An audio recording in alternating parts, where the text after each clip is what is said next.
ग्रंथराज श्रीमद् भगवद गीता यथारूप अध्याय 13। अध्याय का नाम है प्रकृति, पुरुष तथा चेतना और श्लोक संख्या है 21। इस श्लोक को समझेंगे।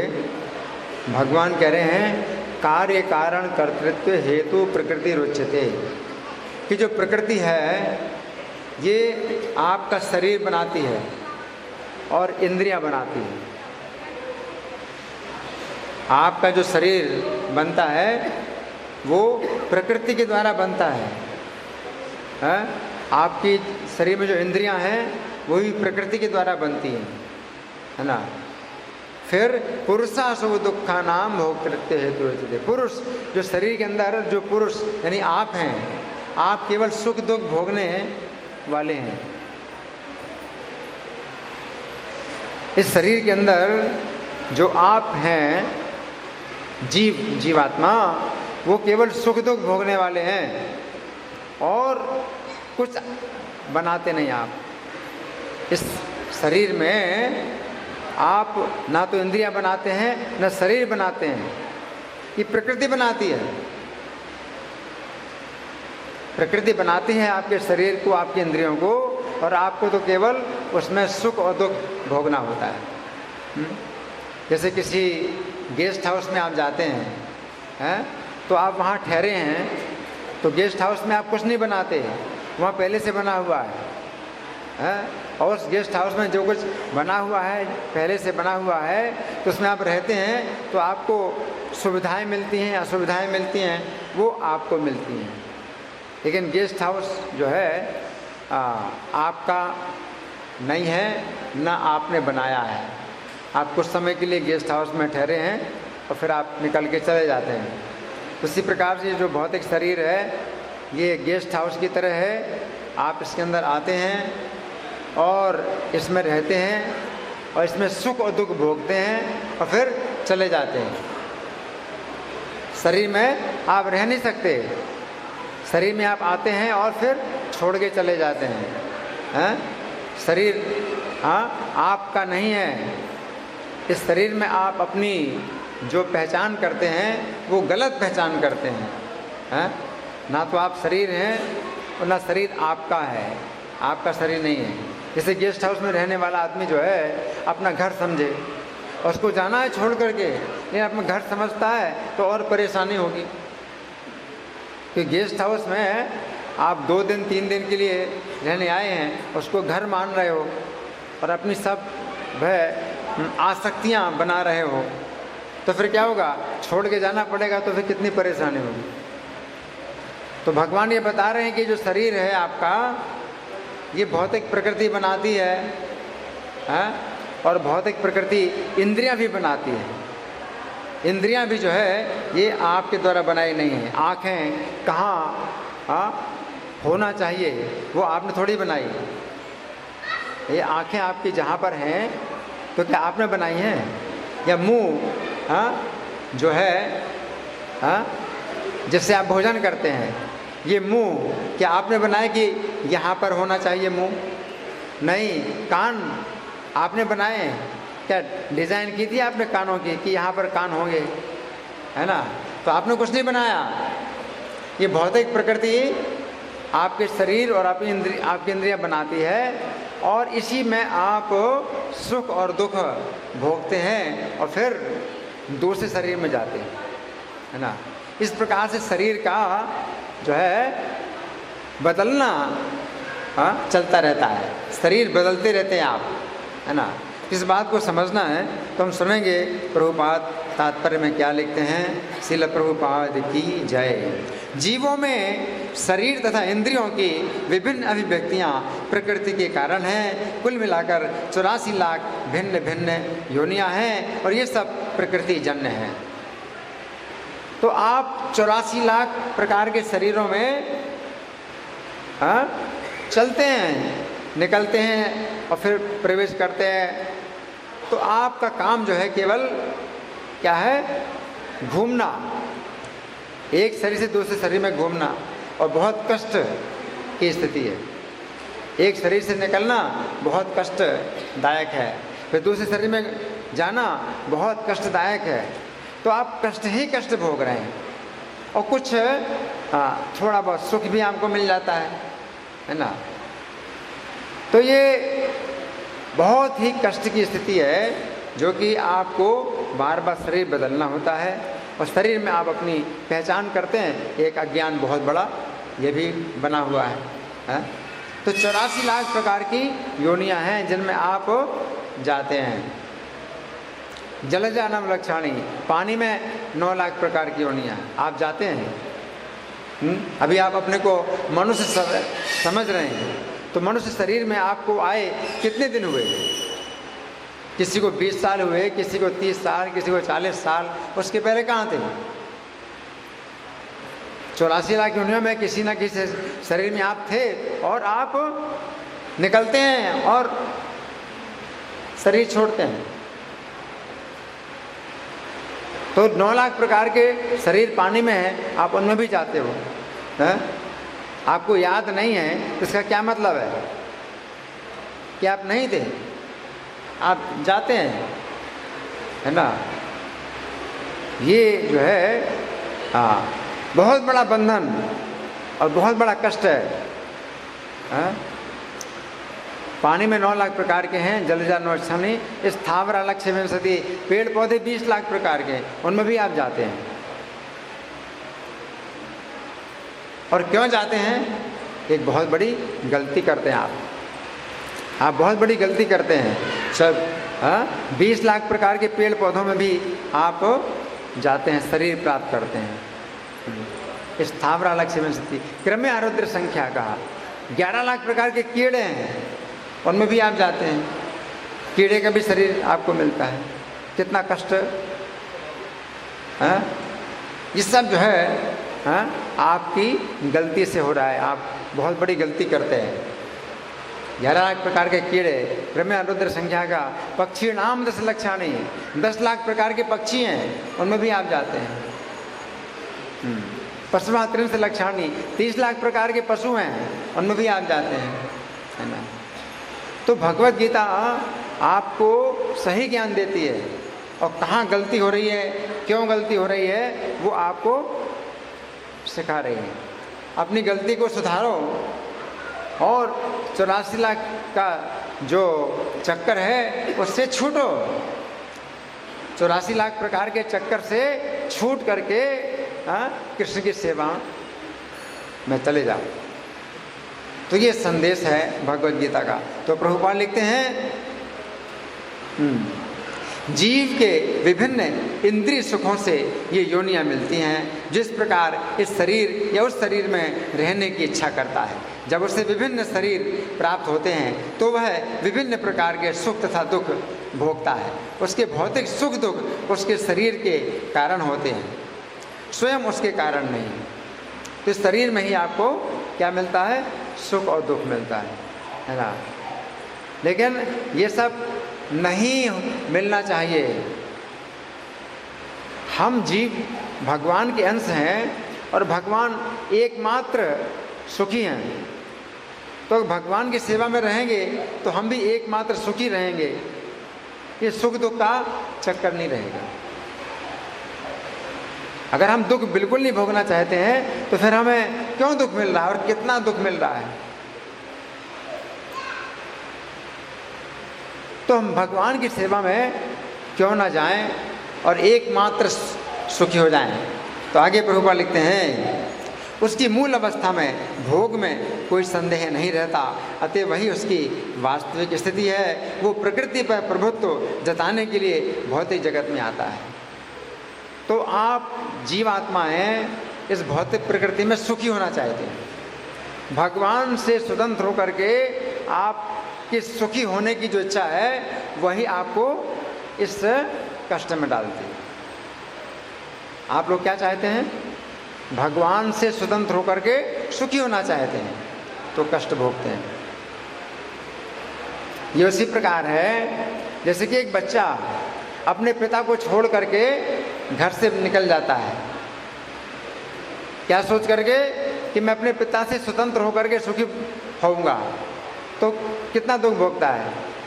बच्चा जो है घर छोड़ के चला जाए, अपने पिता को छोड़ के चला जाए सुखी होने के लिए, तो क्या सुखी होगा? कितना दुख पाएगा। उसी प्रकार से हम जीवात्माएं भगवान की सेवा छोड़ करके स्वतंत्र होकर के सुखी होना चाहते हैं, और इस संसार में क्या कर रहे हैं? मारे मारे फिर रहे हैं। जैसे बच्चा अपना घर छोड़ के सड़क में रहता है, कितना कष्ट। तो सड़क में जैसे बच्चा रहता है, ऐसे हम लोग इस भौतिक संसार में 84 लाख योनियों में रह रहे हैं।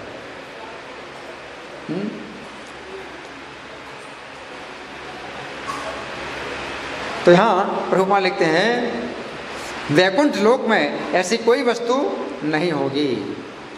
वैकुंठ लोक में कोई कष्ट नहीं है। वैकुंठ धाम में हम अगर रहते हैं तो कोई कष्ट नहीं होता। जैसे बच्चा अपने पिता के साथ रहता है तो बड़ा सुखी रहता है, तो वैकुंठ में हम भगवान के साथ रहते हैं तो सुखी रहते हैं, है ना।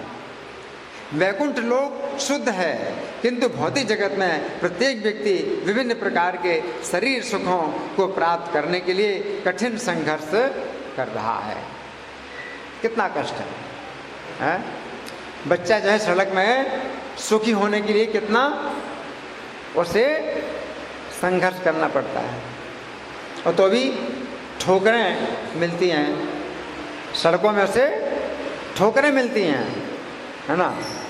आगे ये कहने से बात और स्पष्ट हो जाएगी कि ये शरीर इंद्रियों का कार्य है। इंद्रियां इच्छाओं की पूर्ति का साधन है। ये शरीर तथा हेतु रूप इंद्रियां प्रकृति द्वारा प्रदत्त हैं, और जैसा कि अगले श्लोक से स्पष्ट हो जाएगा, जीव को अपने पूर्व आकांक्षा तथा कर्म के अनुसार परिस्थितियों के बस वरदान या शाप मिलता है।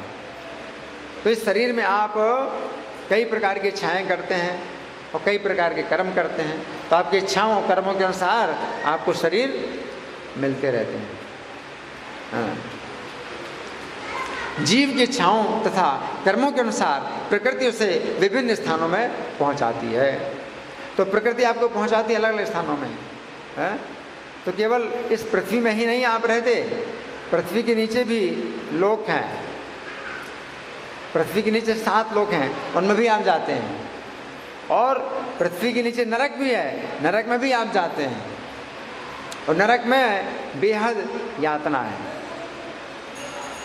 पृथ्वी से ऊपर के भी लोक हैं, स्वर्ग भी है, वहाँ भी आप जाते हैं, लेकिन वहाँ भी रह नहीं पाते हैं, फिर आप गिरते हैं, वहाँ से भी गिरते हैं। तो जब तक वैकुंठ में नहीं जाते हैं तब तक आपको आना जाना लगा रहता है। कहीं आप टिक नहीं पाते। केवल वैकुंठ ही टिकाऊ है। वैकुंठ में जाएंगे तो आप टिकेंगे, और कोई कष्ट नहीं रहेगा। अगर वैकुंठ नहीं जाते तो स्वर्ग में जाएं या कहीं भी जाएं, आना जाना कहीं टिक नहीं सकते, है ना। तो आगे प्रभुपाद लिखते हैं, जीव स्वयं ऐसे स्थानों में जाने तथा मिलने वाले सुख दुख का कारण होता है। एक प्रकार का शरीर प्राप्त हो जाने पर वो प्रकृति के बस में हो जाता है, क्योंकि शरीर पदार्थ होने के कारण प्रकृति के नियम के अनुसार कार्य करता है। अब कोई भी शरीर आपको मिल गया है, अगर मान लीजिए शरीर में आँखें नहीं हैं, शरीर में आँखें नहीं हैं, तो उसी शरीर में रहना पड़ेगा, आप कुछ नहीं कर सकते। जैसे वृक्ष का शरीर है, तो वृक्ष के शरीर में क्या है? आंखें नहीं होती, पैर भी चलते नहीं हैं, एक स्थान में खड़े हैं, तो आप उसी तरह से रहेंगे जैसा शरीर आपको मिला है। पशु का शरीर मिल जाए तो पशु के पास हाथ नहीं होते, 4 पैर होते हैं, हाथ होते ही नहीं, तो उसको खाना पड़ता है तो मुंह से ही खाना पड़ता है, हाथ से वो पकड़ ही नहीं सकता। पशु के हाथ होते ही नहीं, तो कितना कष्ट है। जो शरीर आपको मिलता है उसी में आप बंध जाते हैं, आप दूसरी तरह की चेष्टाएं नहीं कर सकते। किसी शरीर में आंखें नहीं है, किसी शरीर में हाथ नहीं है, किसी शरीर में पैर नहीं है, तो वैसे ही शरीर में आपको रहना पड़ेगा। आप बंध जाते हैं, उस शरीर से बंध जाते हैं, आगे प्रभुपाद लिखते हैं, उस समय शरीर में ऐसी शक्ति नहीं कि वह उस नियम को बदल सके। मान लीजिए कि जीव को कुत्ते का शरीर प्राप्त हो गया, जो ही वो कुत्ते के शरीर में स्थापित किया जाता है, उसे कुत्ते की भांति आचरण करना होता है, वो अन्यथा आचरण नहीं कर सकता। अब क्या करोगे? कुत्ते का शरीर मिल जाए आपको तो कोई कुत्ता नहीं बनना चाहता, कोई कुत्ता नहीं बनना चाहता, लेकिन आपके कर्म और आपकी इच्छाओं के अनुसार कुत्ते का शरीर अगर मिल जाएगा तो उसमें आपको रहना पड़ेगा और कुत्ते की तरह रहना पड़ेगा। आप कुछ नहीं कर सकते है? आप उस समय हरे कृष्णा नहीं बोल सकते हैं? आप कोशिश करेंगे बोलने की तो मुँह से वही आवाज़ निकलेगी भौं भौं, और कुछ आवाज़ निकल ही नहीं सकती कुत्ते के शरीर से। तो जो शरीर आपको मिलेगा उसमें आप बंध जाते हैं, उसी तरह की चेष्टाएं कर सकते हैं, दूसरी तरह की नहीं करेंगे। करताल ध्यान करताल। किसके बच्चे खेल रहे हैं कि दौड़ रहे हैं, खेल रहे हैं, किसके बच्चे? आपकी जिम्मेदारी है, आपके बच्चे खेलेंगे नहीं, दौड़ेंगे नहीं। वो अन्यथा आचरण नहीं कर सकता। यदि जीव को सुअर का शरीर प्राप्त होता है तो मल खाने के लिए बाध्य है। आप क्या करोगे? कौन खाना चाहता मल? कितना अशुद्ध है, दूषित है। ये आपको सुअर का शरीर मिल जाए तो खाना पड़ेगा, है? मल खाएंगे, है? मल खाने और सूकर की भांति रहने के लिए आप विवश हो जाते हैं, है ना? सूअर की तरह रहोगे, कहाँ बैठोगे? कीचड़ में बैठोगे, गंदा स्थान है वहाँ पर आप बैठेंगे, मल खाएंगे। इसी प्रकार यदि जीव को देवता का शरीर प्राप्त होता है तो उसे अपने शरीर के अनुसार कार्य करना होता है। यही प्रकृति का नियम है, लेकिन समस्त परिस्थितियों में परमात्मा जीव के साथ रहता है। तो हर स्थिति में परमात्मा जीव के साथ रहते हैं। परमात्मा कौन है? भगवान। जिनको आपने छोड़ दिया वो आपको नहीं छोड़ रहे हैं, वे परमात्मा के रूप में आपके साथ रहते हैं। जो अज्ञात, जैसे कि पिता जो है अपने पुत्र से प्रेम करता है और पुत्र पिता को छोड़ करके, घर छोड़ करके चला जाता है, तो पिता को याद आते हैं अपने पुत्र की और अपने पिता का, अपने पुत्र का हाल चाल जानने की कोशिश करता है। तो पिता तो अब इतना शक्तिशाली नहीं होता कि वो सब हालचाल जान पाए अपने पुत्र का कि घर छोड़ दिया, लेकिन भगवान इतने शक्तिशाली हैं कि वे अपना विस्तार परमात्मा के रूप में कर देते हैं जीव के साथ, तो वो परमात्मा के रूप में जीव के साथ रहते हैं और जीव नहीं जान पाता है। भगवान परमात्मा के रूप में जीव के साथ रहते हैं, केवल इसलिए साथ में रहते हैं कि जब ये सोचे कि मुझे सुख नहीं मिल रहा है तो वे उसको सही रास्ता दिखाएं। तो भगवान की इतनी दया, प्रत्येक जीव के ऊपर भगवान की इतनी दया कि हम भगवान को भूल गए और हमने भगवान का त्याग कर दिया। लेकिन भगवान हमें नहीं भूल रहे हैं, हमें नहीं छोड़ रहे हैं। वे परमात्मा के रूप में अज्ञात रूप में रहते हैं। मित्र, एक मित्र के रूप में, एक ऐसा मित्र जो कि जिसे आप नहीं जानते लेकिन वो आपके साथ है। और किस लिए है? कि जब आपको लगे कि आप सुखी नहीं हैं तो वो रास्ता दिखाएंगे। लेकिन जी फिर भी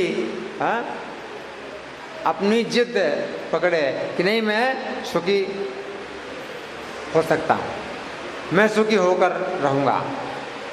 जीव की अपनी जिद है, वो दुख भोग रहा है लेकिन तो भी अपनी जिद में अड़ा हुआ है कि मैं सुखी हो सकता हूँ। और परमात्मा छिपे हुए जीव के साथ रहते हैं कि जितना प्रयास करना है कर लो, अगर सुखी हो सकते हो तो बड़ी अच्छी बात है।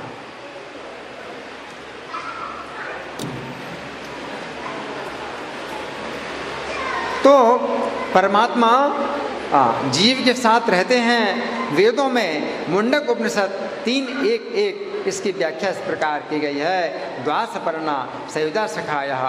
परमेश्वर जीव पर इतने कृपालु हैं कि वे सदा जीव के साथ रहते हैं और सभी परिस्थितियों में परमात्मा रूप में विद्यमान रहते हैं।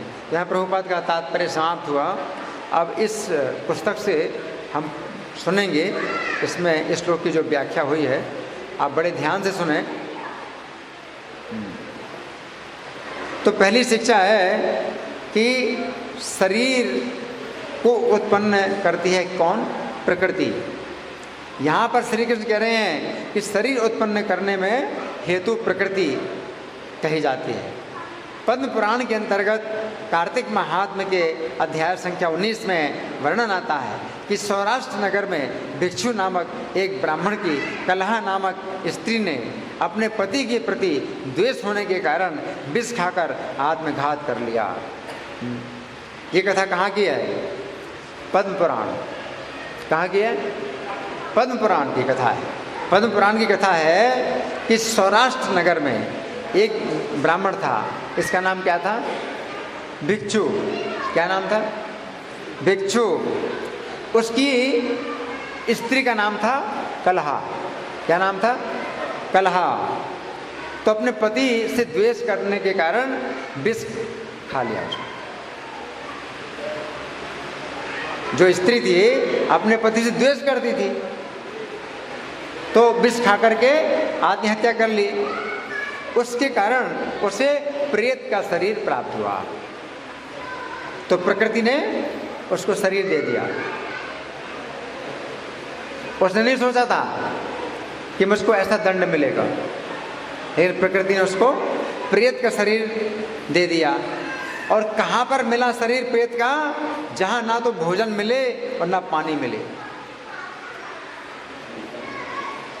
तो भौतिक प्रकृति जो है आपको शरीर देगी आपके कर्म के अनुसार, आपकी इच्छाओं के अनुसार। आप कुछ नहीं कर सकते, आपको वो दंड आपको भोगना पड़ेगा कि प्रकृति ने आपको दे दिया है। तो यहाँ पर श्री कृष्ण कह रहे हैं कि शरीर उत्पन्न करने में हेतु प्रकृति कही जाती है।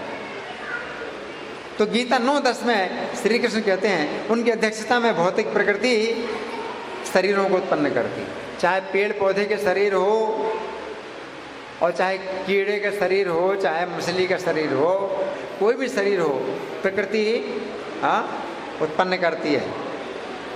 इस बात से पता चलता है कि प्रकृति स्वतंत्र नहीं है। भौतिक प्रकृति श्री कृष्ण के मार्गदर्शन में सभी प्राणियों के शरीर बनाती है।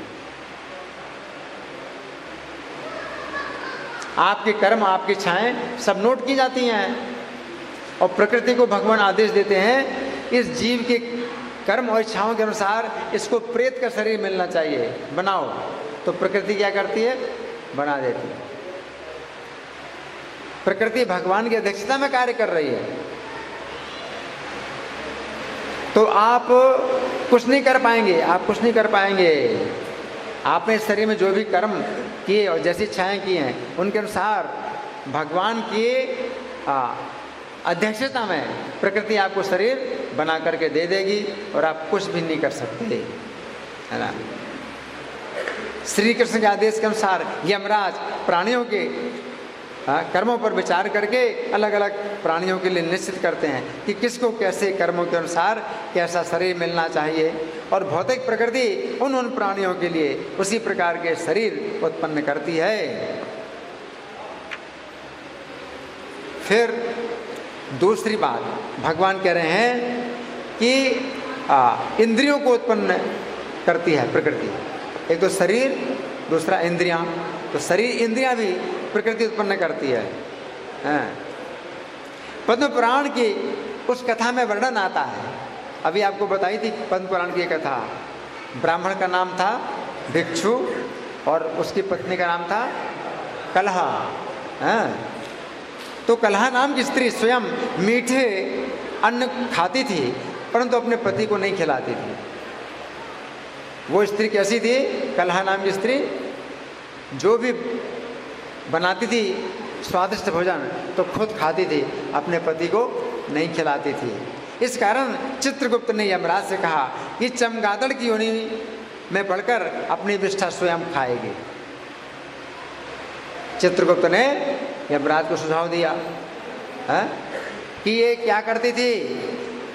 चोरी चोरी स्वादिष्ट भोजन बना के खाती थी, अपने पति को नहीं खिलाती थी।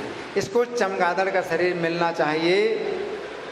चमगादड़ के शरीर में क्या होता है? अपनी विष्ठा स्वयं खानी पड़ती है। विष्ठा मतलब मल। ये समझने की बात है कि प्रकृति ने चमगादड़ के शरीर में इंद्रियों का निर्माण इस प्रकार किया है कि उसके पेट का मल उसके मुंह से ही निकलता। चमगादड़ अपना मल जो त्याग करती है, कहाँ से त्याग करती है? मुंह से त्याग करती है। यदि किसी के पेट का मल उसके मुंह से निकलता है तो ये अपना ही मल खाने के समान है। शरीर ऐसा बना है, क्या करें? तो अपना ही मल खाने जैसा हो गया ना, अपना पेट का मल मुंह से ही निकल रहा है। प्रकृति ने जिस प्रकार के शरीर में जिस प्रकार की इंद्रियां बनाई हैं, जीव उस शरीर में उसी प्रकार से रहने के लिए बाध्य है। इस विषय में जीव कुछ भी नहीं कर सकता है। पशु पक्षियों के शरीर में हाथ नहीं होते, इसलिए उन्हें कोई वस्तु पकड़ने की आवश्यकता होती है तो उन्हें वो वस्तु अपने मुंह से ही पकड़नी पड़े। कितना कष्ट है? जैसे मैं इस पुस्तक को पकड़ रहा हूँ, है ना, लेकिन अगर मेरे हाथ ना हो तो मुंह से पकड़ना पड़ेगा एक किताब को। कितना कष्ट है। तो पशुओं के पास हाथ नहीं होते हैं, मुंह से पकड़ना पड़ता है। तो यहाँ पर श्री कृष्ण कह रहे हैं इंद्रियों को उत्पन्न प्रकृति ही करती है। इसके बाद तीसरी बात भगवान कह रहे हैं कि पुरुष सुख दुख भोगने में हेतु कहा जाता है। जीव श्री कृष्ण को भूलकर इस भौतिक जगत में सुख दुख से बंधा है। उसके शरीर और इंद्रियां भी प्रकृति के द्वारा उत्पन्न होती हैं, परंतु जीव उनके द्वारा विभिन्न प्रकार के सुख दुख भोगता है। तो भागवत 3:26-8 के तात्पर्य में श्रील प्रभुपाद लिखते हैं, भगवत गीता में कहा गया है कि जब भगवान इस संसार में अवतरित होते हैं तो वे आत्म माया के द्वारा पुरुष रूप में आते हैं। वे प्रकृति के द्वारा बाध्य नहीं किए जाते, वे स्वेच्छा से आते हैं। तो भगवान जब आते हैं तो उनके लिए बंधन नहीं है कि प्रकृति शरीर बनाएगी। भगवान का शरीर भौतिक प्रकृति नहीं बनाती। भगवान का शरीर अपनी इच्छा से भगवान बनाते हैं। किंतु यहाँ स्पष्ट रूप से कहा गया है कि बद्ध जीव को प्रकृति के 3 गुणों के अधीन किसी विशेष प्रकार का शरीर और इंद्रियां धारण करने के लिए बाध्य किया जाता है। उसे ये शरीर अपनी रुचि के अनुसार प्राप्त नहीं होता है। दूसरे शब्दों में ये कहा जा सकता है कि बद्ध जीव को स्वतंत्र चुनाव करने की छूट नहीं होती है। उसे अपने कर्म के अनुसार कोई न कोई शरीर स्वीकार करना पड़ता है। किंतु जब शारीरिक प्रतिक्रियाएं होती हैं, जैसा कि सुख तथा दुख में अनुभव की जाती हैं, तो ये समझना चाहिए कि इसका कारण स्वयं आत्मा है। यदि जीवात्मा चाहे तो इस बद्ध जीवन को श्री कृष्ण की सेवा ग्रहण करके बदल सकता है। ये मनुष्य शरीर में आपके पास अवसर है कि कृष्ण की सेवा करो और इस शरीर के बंधन से छूटो, किंतु वो अपने शाश्वत सुख का कारण हो सकता है। जीव अपने कष्टों का कारण है, किंतु अपने शाश्वत सुख का भी कारण हो सकता है। जब वह श्री कृष्ण की भक्ति में प्रवृत्त होना चाहता है तो भगवान की आध्यात्मिक शक्ति द्वारा उसे उपयुक्त शरीर प्रदान किया जाता है, और जब वो अपनी इंद्रियों को तुष्ट करना चाहता है तो उसे भौतिक शरीर प्रदान किया जाता है। अतः आध्यात्मिक शरीर या भौतिक शरीर स्वीकार करना जीव के मन चाहे चुनाव पर निर्भर करता है, किंतु एक बार शरीर स्वीकार कर लेने पर सुख या दुख उठाना पड़ता है। तो यहाँ पर श्री कृष्ण कह रहे हैं कि जीवात्मा इस भौतिक शरीर के कारण सुख दुख भोगता है, परंतु यदि हम विचार करें तो हम समझ सकते हैं कि सुख दुख की ये स्थिति वास्तव में दुख ही है। ये सुख दुख जो भोगते हैं हम वास्तव में क्या है? दुखी दुख है। गीता 9:33 में श्री कृष्ण कहते हैं कि भौतिक शरीर अनित्य है और सुख रहित है। ऐसी स्थिति में हमें श्री कृष्ण का भजन करना चाहिए। भागवत 11:9-26 में कहा गया है कि शरीर से आसक्ति रखने वाला व्यक्ति अपनी पत्नी, बच्चों, संपत्ति, पालतू पशुओं, नौकरों, घरों, संबंधियों, मित्रों इत्यादि की स्थिति को बढ़ाने के लिए तथा उन्हें सुरक्षित रखने के लिए अत्यंत संघर्ष के साथ धन एकत्र करता है। वो अपने ही शरीर की तुष्टि के लिए ये सब करता है। ये शरीर इतनी पीड़ा प्रदान करता है कि कोई भी व्यक्ति भौतिक जीवन की व्यर्थता से आश्वस्त हो जाएगा। जिस प्रकार एक वृक्ष अगले वृक्ष के बीज उत्पन्न करता है और तब नष्ट हो जाता है, उसी प्रकार काम इच्छाएं बद्ध जीव को अगले कर्म की श्रृंखला उत्पन्न करने के लिए प्रेरित करती हैं। अंत में ये शरीर इस जगत में अपार कष्ट प्रदान करके समाप्त हो जाता है। तो यहाँ पर श्री कृष्ण कह रहे हैं कि जीवात्मा इस भौतिक शरीर के कारण सुख दुख भोगता है। भागवत 11:9-27 में कहा गया है कि जिस व्यक्ति की कई पत्नियां होती हैं, क्या सुनना ध्यान से, जिस व्यक्ति की कई पत्नियां होती हैं वो उनके द्वारा निरंतर सताया जाता है, वो उनके पालन पोषण के लिए जिम्मेदार होता है। इस तरह सारी पत्नियों से निरंतर भिन्न भिन्न दिशाओं में खींचती रहती है और हर पत्नी अपने स्वार्थ के लिए संघर्ष करती है। इसी तरह भौतिक इंद्रियां बद्ध जीव को एक साथ विभिन्न दिशाओं में खींचती रहती हैं और सताती रहती हैं। एक और जीव स्वादिष्ट भोजन के लिए खींचती है तो प्यास उसे उपयुक्त पेय प्रदान करने के लिए घसीटती रहती है। उसी समय यौन अंग अपनी तुष्टि के लिए शोर मचाते हैं। स्पर्श इंद्रिय कोमल पदार्थ की मांग करते हैं। उधर उसे तब तक तंग करता रहता है जब तक वो भर नहीं जाता। कान मनोहर ध्वनि सुनना चाहते हैं। घ्राणेन्द्रिय सुहावनी सुगंधियों के लिए लालायत रहती है और चंचल आंखें सुंदर दृश्य के लिए शोर मचाती हैं। इस प्रकार सारी इंद्रियां और शरीर के अंग अपनी अपनी तृप्ति की इच्छा से जीव को अनेक दिशाओं में खींचते रहते हैं। इस प्रकार हमें समझना चाहिए कि भौतिक शरीर जीवात्मा को अनेक यातनाएं प्रदान करता है। यहाँ पर श्री कृष्ण कह रहे हैं कि जीवात्मा सुख दुख भोगने के लिए विवश है, परंतु यदि हम श्री कृष्ण की कथाओं में रुचि लेते हैं तो हमें इस भौतिक जगत के ताप नहीं सताते। भागवत 3:25-23 में कहा गया है कि जो भक्त श्री कृष्ण की कथाओं में रुचि लेते हैं उन्हें किसी भी प्रकार का भौतिक कष्ट नहीं प्राप्त होता है। उक्त श्लोक के तात्पर्य में श्रील प्रभुपाद लिखते हैं, इस संसार में नाना प्रकार के क्लेश हैं, शारीरिक और मानसिक, अन्य जीवों द्वारा पहुंचाए जाने वाले और प्राकृतिक उत्पादों से मिलने वाले, किंतु साधु ऐसी कष्टप्रद स्थितियों में विचलित नहीं होता है क्योंकि उसका मन सदैव कृष्ण कथा में निमग्न रहता है। क्या होता है उसका मन? हमेशा कृष्ण कथा में निमग्न रहता है, इसलिए वो भगवान के कार्यकलापों के अतिरिक्त अन्य किसी की चर्चा नहीं करना चाहता है। महाराज अम्बरीश भगवान की लीलाओं के अतिरिक्त कुछ भी नहीं बोलते थे। महाराज अम्बरीश क्या करते थे? भगवान की लीलाओं के अतिरिक्त और कुछ नहीं बोलते थे। वे अपनी वाणी का सदुपयोग केवल श्री कृष्ण की महिमा गान में करते थे।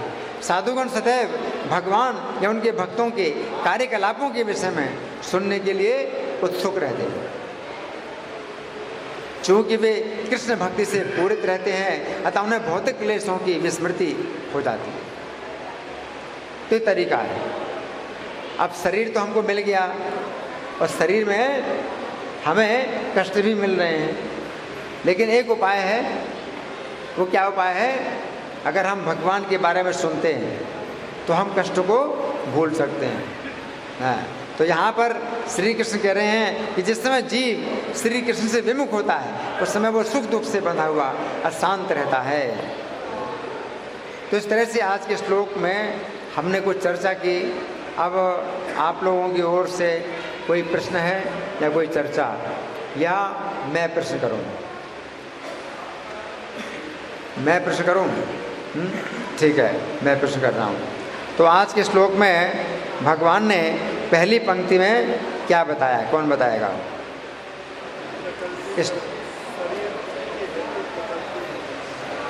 हाँ, पहली पंक्ति में भगवान ने क्या बताया?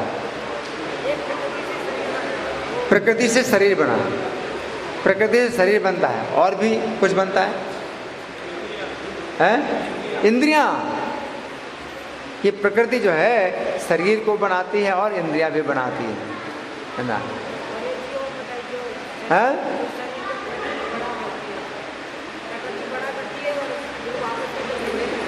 हाँ, वो पिछले श्लोक में था, वो पिछले श्लोक की बात थी।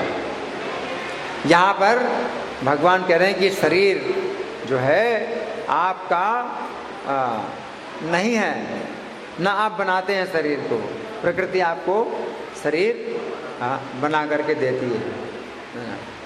लेकिन फिर हमने चर्चा की कि प्रकृति शरीर बनाती है तो किसके अनुसार बनाती है, किसके नियंत्रण में बनाती है? कर्मों के अनुसार में, किसके नियंत्रण में? भगवान के नियंत्रण में। भगवान के नियंत्रण में। आपके कर्मों के अनुसार भगवान निर्णय करते हैं कि कैसा शरीर मिलना चाहिए, है?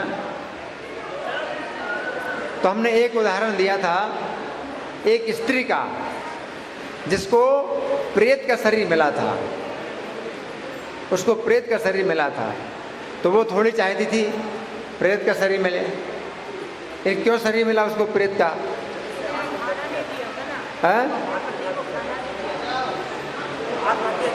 आत्महत्या की थी। क्यों आत्महत्या की थी उसने?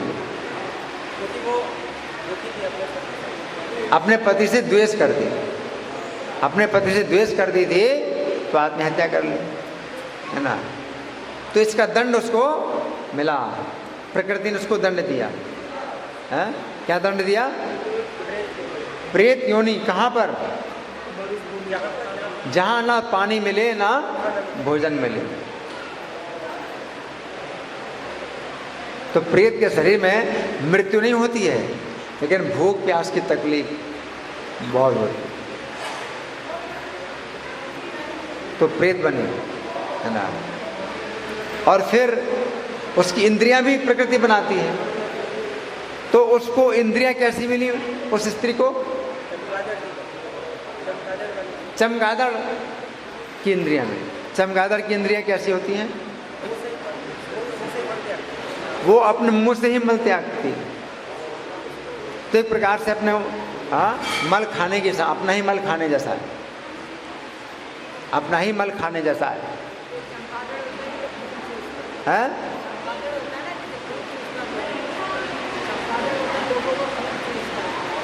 खून नहीं चूसता। चमगादड़ अलग है, चमगादड़ अलग पक्षी है। तो ये उसको जो है प्रकृति ने उसको शरीर दे दिया, है ना? तो उसको ये शरीर क्यों मिला, ऐसी इंद्रियां क्यों मिली कि अपने ही मल को खाए, अपने ही मल को खाएगी, उसको ऐसी इंद्रियां क्यों मिली? हाँ, जो स्वादिष्ट भोजन बनाती थी तो अपने पति को नहीं खिलाती थी, खुद खाती थी। तो उसको ऐसा इंद्रियां मिली कि अपना मल खुद ही खाएगी, अपना ही मल खाएगी। चमगादड़ ऐसा शरीर मिला है। फिर भगवान श्लोक की दूसरी पंक्ति में क्या कहते हैं? दूसरी पंक्ति में, हाँ, हम जीवात्मा ही सुख दुख भोगते हैं। लेकिन सुख दुख भोगते हैं तो ये क्या अच्छा है कि भाई सुख भी भोगे दुख भी भोगे, अच्छी बात है? नहीं, ये दुख ही दुख है, सुख नहीं है। जो भगवान कह रहे हैं सुख दुख भोगते हैं, वास्तव में अगर देखा जाए तो सुख नहीं है, दुख ही दुख है। अगर हम एकमात्र सुख चाहते हैं तो कहाँ पर मिल सकता है? वैकुंठ। वैकुंठ में एकमात्र सुख अगर चाहते हैं तो वैकुंठ में जाना चाहिए, और नहीं तो दुख ही दुख है, हर जगह दुख है ना। तो जितने भी स्थान हैं, चाहे वो स्वर्ग का स्थान हो और चाहे नरक का स्थान हो या 84 लाख प्रकार की योनियाँ हों, जितने भी स्थान हैं, कहीं पर क्या टिक सकते हैं आप? कहीं टिक सकते हैं? हैं? नहीं टिक सकते, कहीं भी नहीं टिक सकते। अगर टिकना चाहते हो कहीं एक स्थान में, तो कौन सा स्थान है? वैकुंठ है, वैकुंठ में ही टिक सकते हैं। अगर आप स्वर्ग में जाते हैं तो अच्छा लगता है स्वर्ग में, और आप वहाँ रहना चाहते हैं।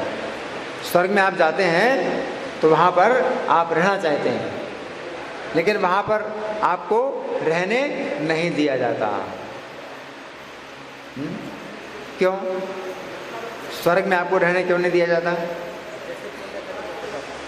हाँ, क्योंकि वो रहने की जगह नहीं है। स्वर्ग जो है रहने की जगह नहीं है। जैसे गेस्ट हाउस में आप ठहरे हैं, तो आप रहना चाहते हैं, तो आपको क्या रखा जाएगा? गेस्ट हाउस रहने के लिए नहीं होता है? उसका तो बिल आता है, डेली का बिल आता है, 1000 रुपया, 10,000 रुपया एक दिन का, 5,000 रुपया बिल आता है। तो आप कैसे रहेंगे? आप किसी गेस्ट हाउस में रह नहीं सकते। तो स्वर्ग भी इस प्रकार का गेस्ट हाउस है ना। तो यहाँ इस भौतिक संसार में आप कितने प्रकार के शरीरों में भ्रमण कर रहे हैं? कितने प्रकार? 84 लाख प्रकार के शरीरों में भ्रमण कर रहे हैं, लेकिन आपको याद नहीं है, इसलिए आप कभी सोचते भी नहीं। आप कभी सोचते हो 84 लाख योनियों में आप भ्रमण कर रहे हैं?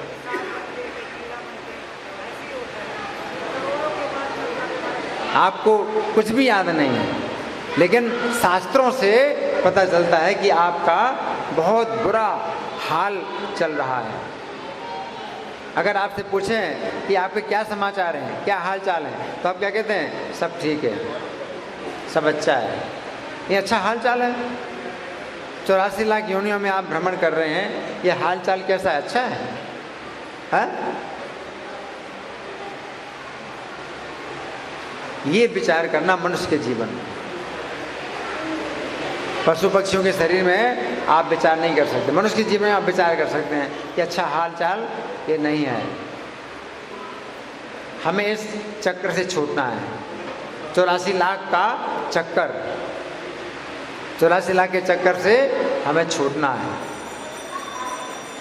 तो इसी के लिए ये अंतर्राष्ट्रीय कृष्ण भावना संघ गीता का उपदेश दे रहा है कि आप हरे कृष्ण का जाप करो, कृष्ण का भजन करो, और वैकुंठ में जा कर के हमेशा के लिए टिक जाओ। वैकुंठ में जाकर हमेशा के लिए टिक जाओ। वहाँ पर आप जाएंगे तो आप टिके रहेंगे, फिर वापस नहीं आएंगे। तो ये एक संदेश है भगवान का। धन्यवाद। ग्रंथराज श्रीमद् भगवद गीता की जय, श्रील प्रभुपाद की जय, राधा पार्थसारथी ललिता विशाखा गौर निताई, सीताराम लक्ष्मण हनुमान की जय। हरे कृष्ण।